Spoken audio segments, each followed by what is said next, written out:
Bonjour à tous. Deuxième vidéo depuis que je suis arrivé en Malaisie.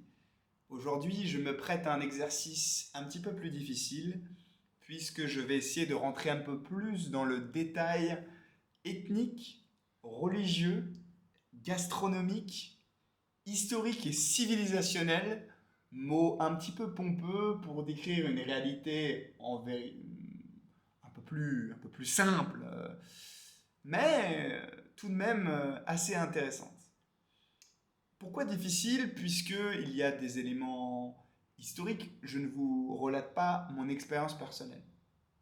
Je vais vous parler de faits, avec des chiffres, avec des dates, si tant est que je m'en souvienne, en essayant de regarder au moins, le moins possible mes notes. Donc, pour ce qui est des ethnies, sur cette chaîne, on commence par les bases. On va commencer par les bases que vous pouvez trouver assez facilement et ensuite on rentrera dans le détail. Ce qui m'intéresse notamment, c'est l'histoire, les civilisations, l'histoire euh, coloniale, notamment du pays et des pays limitrophes. Pour ce qui est des ethnies, donc, dans ce pays, il y a trois principales ethnies. Les Malais, les Chinois et les Indiens. À ne pas confondre les Malaisiens, le mot malaisien se référant à la nationalité, et les Malais qui se réfèrent à l'ethnie, en anglais on dirait race. Les Malais représentent à peu près 65% de la population, donc c'est la majorité. Les Chinois représentent eux plutôt 20-25% de la population, mais également 80% du capital. C'est une autre histoire dont je me ferai le plaisir de vous faire le récit, mais ce ne sera pas le sujet du jour. Puis viennent les Indiens qui sont peu ou prou 8 à 10% de la population et qui sont historiquement la classe ouvrière. Ils avaient été importés dans le pays pour travailler sur les chantiers routiers, dans les mines d'étain, etc. Le petit pourcentage restant est constitué d'expatriés et de populations autochtones, principalement de l'autre côté de la mer, donc sur la partie Bornéo, si j'ai bien compris. Maintenant que nous avons vu la répartition ethnographique, penchons-nous sur la religion. Vous savez peut-être que la Malaisie a une religion d'État, qui est l'islam, et qui est une religion, je dirais, obligatoire pour une partie de la population, pour la partie malaise. Les Malais sont officiellement musulmans. C'est même marqué sur leur passeport. Dans les faits, ils peuvent pratiquer le culte de leur choix si vraiment ils le souhaitent. Mais ils n'ont pas le droit de désavouer leur religion officielle sous peine de lourdes peines. Alors, autrefois, ça pouvait aller jusqu'à la peine de mort.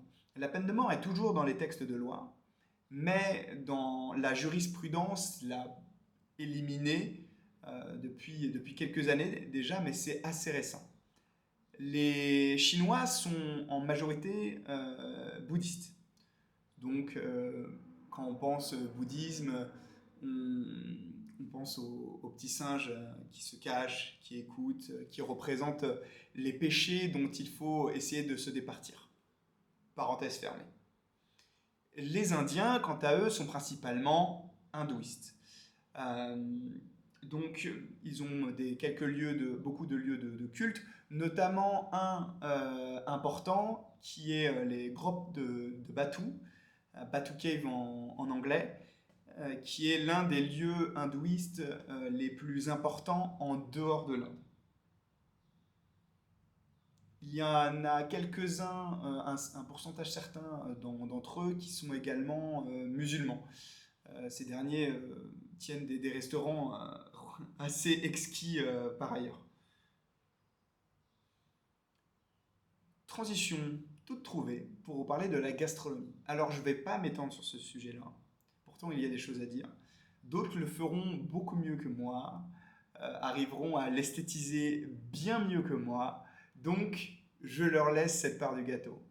Néanmoins, je suis obligé de vous dire qu'il y a une grande variété de gastronomique ici dans ce pays. Il y a la cuisine donc des trois ethnies que je vous ai citées, malais, chinois, indien, mais aussi la cuisine indonésienne, japonaise, coréenne, un petit peu occidentale aussi, mais j'en consomme assez peu. C'est pas pour ça que je suis là. Euh, et puis, il y a vraiment une culture de la street food. C'est moins cher de manger dehors que de faire ses courses. C'est étonnant. En tant qu'occidentaux, on aurait tendance à penser l'inverse. Alors attention, la street food, c'est pas forcément ce qui est le plus sain. De mon côté, j'ai perdu du poids, mais pour les raisons que je vous ai citées dans la vidéo précédente, beaucoup en prennent, puisque on est sur des grosses quantités, pas très chères, donc on a tendance facilement à prendre une boisson et un dessert. On est sur des plats qui sont assez gras, assez sucrés, avec des exhausteurs de goût, donc ça trouble un petit peu le fait de manger et la digestion.